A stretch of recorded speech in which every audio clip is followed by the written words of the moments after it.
The Galactic Council had made many mistakes in its 14,000-year history, but promoting Cub Thrix to pack leader of the Valorian Guard might have been its most entertaining one yet. Saren Vale stood in the doorway of his modest quarters aboard the diplomatic vessel Harmony's Edge, staring at what could only be described as a catastrophic misunderstanding of military protocol. 17 fully armed Valorian warriors, each standing nearly 8 feet tall, covered in silvered fur, and equipped with plasma rifles that could vaporize a cruiser's hull, were arranged in neat rows across his bedroom floor. All of them were asleep. Well, not quite asleep. They were in what the Valorians called trust rest, a state of vulnerable dormancy that their species only entered in the presence of absolute safety. Their chest plates rose and fell in synchronized rhythm. Their tails curled protectively around their bodies, and occasional soft chirps escaped their fanged muzzles. At the center of this absurd tableau, curled up on Saren's own bed with his head on the human's pillow, was Cub Thrix. The young Valorian's ears twitched as Saren approached. One amber eye cracked open, then both flew wide with what Saren had learned to recognize as pride. Saren Vale, Thrix's voice carried the harmonic quality all Valorians possessed, though his was still pitched higher with youth. I have successfully completed my first assignment as pack leader. Saren pinched the bridge of his nose. Thrix? When Ambassador Krell said you should lead the new guard rotation to familiarize them with security protocols around the human diplomat, this is not what she meant, is it not? Thrix's head tilted, genuine confusion crossing his vulpine features. You said yourself, 2 cycles ago, that the highest form of security is trust, that a guard who does not trust becomes a liability. I did say that, Saren admitted, moving carefully between the sleeping warriors to reach his desk. He'd learned months ago that Valorians had excellent hearing even in trust rest, and sudden movements could trigger defensive instincts. But I meant, and you demonstrated, Thrix continued, his tail beginning to wag with enthusiasm, that trust is built through shared vulnerability. You shared your food with me when I was afraid. You showed me your Earth movies when I could not sleep after the battle at Crexus Station. You explained your customs, your fears, your terrible taste in music. My taste in music is fine, Saren interjected, and through this, I learned that humans, despite being small and soft and having no fangs or claws or proper fur, are the safest thing in the galaxy. Thrix sat up, his eyes gleaming. So I brought the new pack here. I told them stories of your cleverness, your compassion, your strange insistence on saying please and thank you, even to the ship's automated systems. I showed them how you drink your bitter bean water each morning and somehow survive. I explained how you once walked into a peace negotiation with the Korthax Hive unarmed and emerged with a trade agreement and 3 new jokes.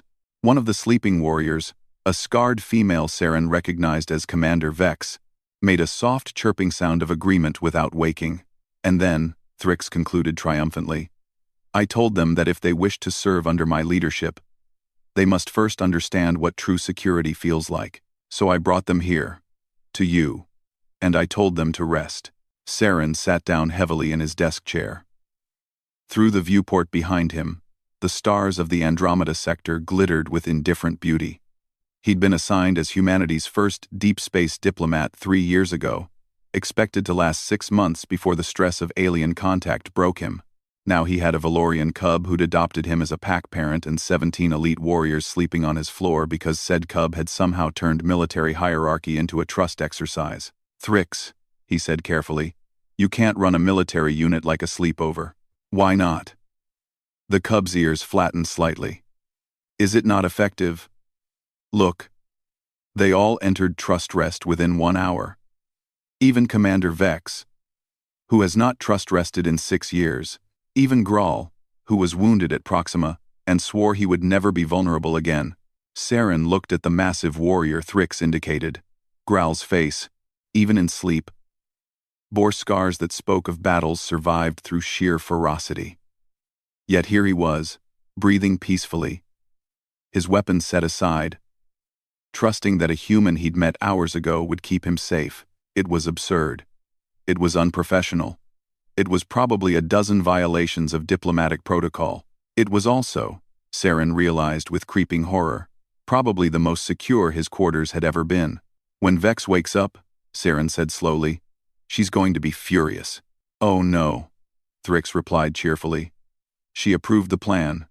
She said, and I quote, "If the cub thinks he can make us feel as safe as he claims to feel around the human, I'll eat my own tail." I do not think she will actually eat her tail, though.